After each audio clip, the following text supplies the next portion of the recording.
Good day again and welcome back to InfoZone TV. We're out at Lanseria Airport today, an international airport in the north of Gauteng, Johannesburg, South Africa. Lanseria Airport houses most of the general aviation fraternity, from training organizations to charter, and recently opened their doors, or rather their runways, to the commercial airline operation. The Commercial Aviation Association of South Africa, or better known to the industry as CAASA, has their home here at Lanseria Airport. We're here today to speak to Leon Dillman, and let's hear what he has to say, what CAASA has to offer to the industry. Welcome back to InfoZone TV. We're in the office of the Chief Executive Officer, Leon Dillman, who afforded us the opportunity to interview him. Leon, just to be clear on the point, what we're trying to achieve is just to have a platform from where the industry can meet CAASA in this forum. What CAASA's responsibilities are, what you do for the industry, how we can go forward with CAASA, alternatively how the two parties can meet to make your venture more successful and also to get the industry more involved. We've divided this into a couple of topics. The first topic that we'd like to address is your interface to the aviation industry, really the face of CAASA. How many CAASA members do you currently have? Okay, currently in terms of our books, we've got 141. And if you take it over the last 5 years, basically, it stayed kind of constant. We had a bit of a 10% decrease last year, but since February this year, we had about another 15 members joining CAASA. Okay, and this is an annual membership renewable? It's annual, and you only pay once, and it's an annual fee as well. Okay, and what is the annual cost to become a CAASA member? Okay, we've got various categories, and depending on the size of your organization and in which specific category you fall in, that will determine at the end of the day exactly how much you'll pay per annum. For the aviation charity organizations, we ask basically in the vicinity of 1,200 rands, and for the very larger aviation organizations, we ask up to 21,000, actually almost 22,000 per annum. But the majority of the members pay an annual membership fee of less than 2,000 rands a month, and that equates to about 170 rands odd a month. Okay, and do the membership fees between the commercial aviation for airlines and the charter industry differ at all? Is there a difference as well? Actually, our annual fees are extremely cheap. If we compare that to any of the other associations, you can see a clear difference. Okay. I mean, we're talking of a few major aviation companies paying 21,000, the majority paying about 2,000. If you, and you can do that on your own time, study the other associations, you'll see that we are extremely cheap in terms of that. And affordable for the smaller general aviation person? Yeah, we try to be as affordable as possible.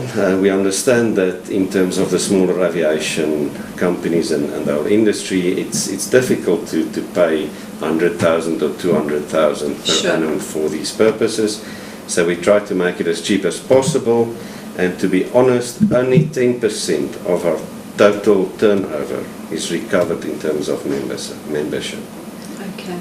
At this stage. We know that CAASA was established many years ago, and quite a couple of the CAASA board members that are still currently board members were the originators of CAASA, or the founding members of CAASA, so to speak. How do you go about electing new CAASA members? How are they nominated? How do they come into CAASA now? Okay, to become a board member, one of the other board members or an affiliate, the excos of the affiliates, needs to nominate such a person. That nomination will go to the CAASA board, and basically on a majority vote, a new specific board member may be voted in. The affiliates, I think we'll touch on the affiliates a bit later. The affiliates each have a president, and they become automatically a board member, and the rest are then basically nominated and majority vote, and they are in at the end of the day. Right.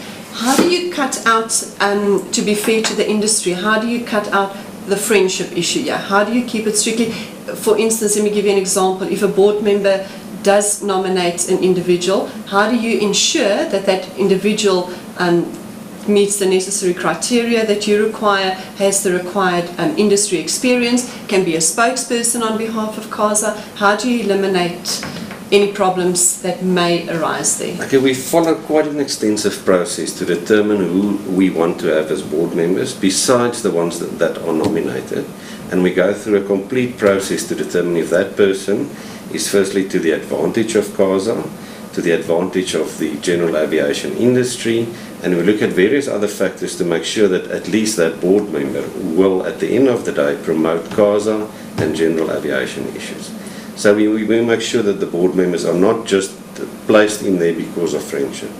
If you look at the board members that we do have, you'll see that they come from all of the different environments within general aviation. Are any of the board members, sorry to interrupt the question, are any of the board members full-time board members, or do most of them have other responsibilities as well? Some of them, I think, are basically retired or close to retirement. They are volunteers, so they come to the board members on a voluntary basis. We don't pay them anything, not even their travel, so that they do not get reimbursed for that. They don't get any specific retainer fee or anything like that, so it's completely voluntary, and they use their own time and their own money to basically be part of the whole CAASA mission. Do you think that, especially when we speak about the retired individuals that sit on the board, are there still the needed stay in touch feel with the industry? Do you feel that they're still in touch enough with the industry to help CAASA take a more modern, young aviation industry forward? We are actually trying to, at this stage, to renew the board members. I must admit we do have a few old talkies in there, and they'll agree with me on that as well. But we're trying to bring in new dynamic people who has got specific responsibilities within the aviation environment and who can promote the industry as a whole. So we look, for instance, at some of the events or some of the issues that might arise, and if we actually see that there is a dynamic person that we can utilize, we will follow a process to try to get him to become a board member ultimately. Do you think some of those board members that you might go in the direction of making them sleeping partners, in inverted commas, at some stage, just like honorary board members as you have, but not have their real active participation in making decisions for the industry? Do you see it going that way? Actually, we've got quite a large board. They consist of about 24 members. Right. The more inputs we get, the better results we get. So even if they are honorary board members, we still can utilize their brains, because there's nothing wrong with that, sure, to give us inputs on a lot of the issues. And I mean, at the end of the day, we call it a board and we do vote in some instances, but most of the time all of them come to an agreement on a specific issue.